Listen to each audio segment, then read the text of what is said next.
Police कोणत्या आरोपीला बेड्या घालू शकतात आणि सर्व आरोपींना बेड्या घालणे कायदेशीर आहे का?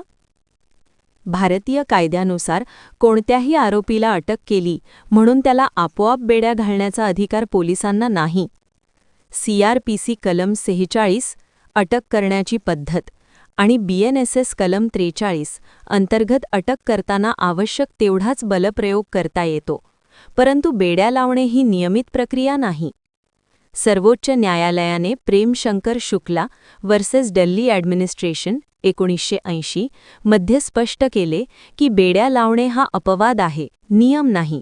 केवळ आरोपी पळून जाण्याची ठोस शक्यता असेल, तो अत्यंत हिंसक, धोकादायक, सशस्त्र गुन्हेगार असेल किंवा पूर्वी पळून जाण्याचा इतिहास असेल तरच कारणे लेखी नोंदवून बेड्या लावता येतात.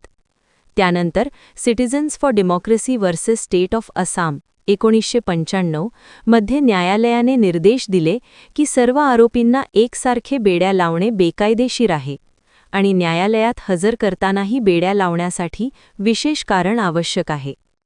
तसेच सुनील बत्रा वर्सेस दिल्ली ॲडमिनिस्ट्रेशन 1978 मध्ये कैद्यांच्या मानवी हक्कांचे संरक्षण अधोरेखित करण्यात आले.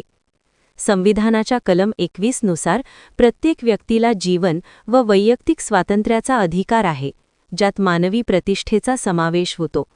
त्यामुळे किरकोळ, आर्थिक किंवा साध्या गुन्ह्यातील आरोपींना केवळ प्रथा म्हणून बेड्या लावणे पूर्णपणे बेकायदेशीर आहे.